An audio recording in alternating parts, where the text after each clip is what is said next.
एक मोर की विष्णु भक्ति। कनकपुर गांव में भगवान विष्णु का एक मंदिर था। उस मंदिर के आगे एक सुंदर व काफी बड़ा बाग था। वहीं एक छोटी सी कुटिया में बाग का माली जीतो अपनी पत्नी रामा के साथ रहता था। जीतो सारे दिन बाग की देखभाल करता, पेड़ों को पानी देता था।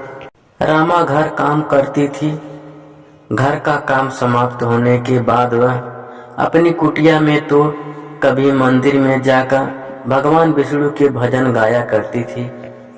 एक दिन वह अपनी कुटिया के बाहर एक पेड़ के नीचे बैठी भजन गा रही थी। तभी उसे एक मोर दिखाई दिया। वह रामा के आसपास घूम रहा था और अपने पंख फैलाकर नाच रहा था। रामा ने मोर को नाचता देखा तो उसे बहुत अच्छा लगा।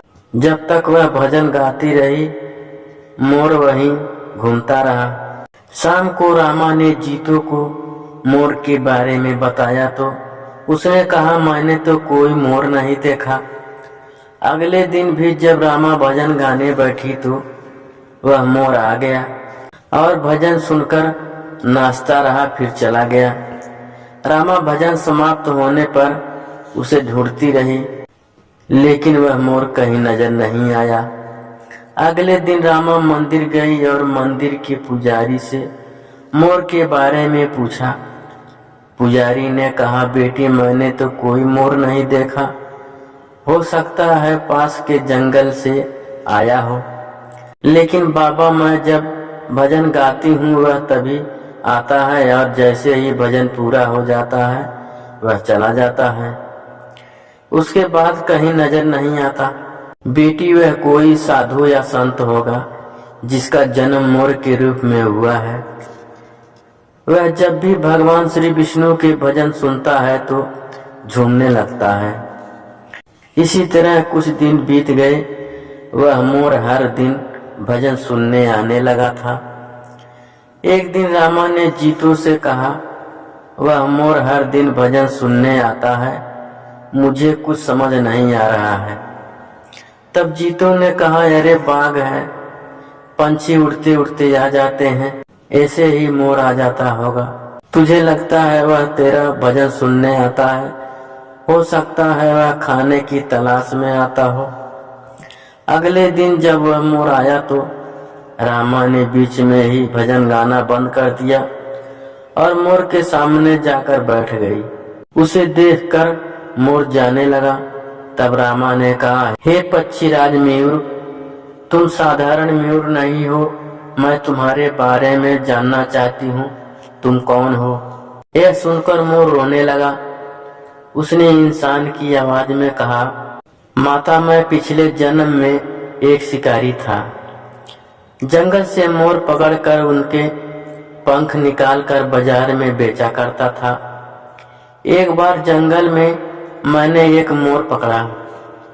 उसके पंख निकालने के कारण वह घायल हो गया और मरने लगा। तब उसने मुझसे कहा, हे दुष्ट शिकारी, तूने धन के लालच में न जाने कितने मोरों को मारा होगा। हमारे पंख निकालने के कारण जो कष्ट हमें होता है वह तू कभी नहीं समझ सकता।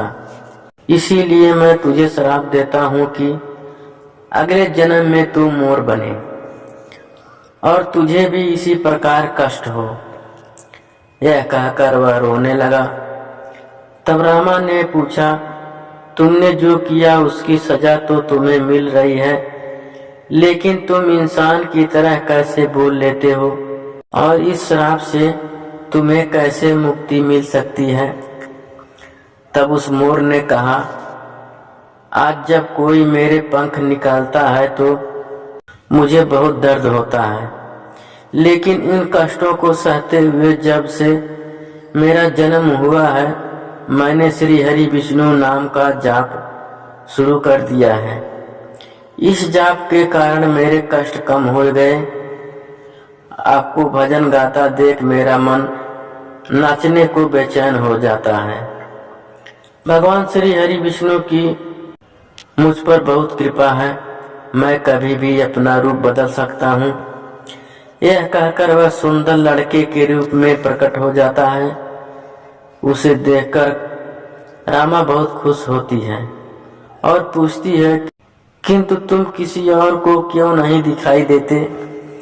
तब मोर रूपी लड़के ने कहा, मैं इंसान के रूप में रहता हूँ, किंतु जब कोई श्री हरि विष्णु के नाम का गुणगान करता है तो मैं अपने को रोक नहीं पाता और मोर के रूप में नाचने लगता हूँ। रामा ने आगे पूछा, तुम्हें इस श्राप से कैसे मुक्ति मिल सकती है? क्या मैं तुम्हारी कोई मदद कर सकती हूँ? तब मोर ने कहा, माता यह बहुत कठिन है। यदि अपने पति के साथ 1 सप्ताह तक बिना अन्न जल ग्रहण किए यज्ञ का अनुष्ठान करे और मुझे पुत्र के रूप में पाने की कामना करे तो भगवान विष्णु की कृपा से मुझे मोर के जन्म से मुक्ति मिल जाएगी और मैं आपको पुत्र के रूप में प्राप्त हो जाऊंगा। रामा ने शाम को यह बात जीतो को बताई। जीतो ने मंदिर के पुजारी से बात की और यज्ञ का अनुष्ठान किया।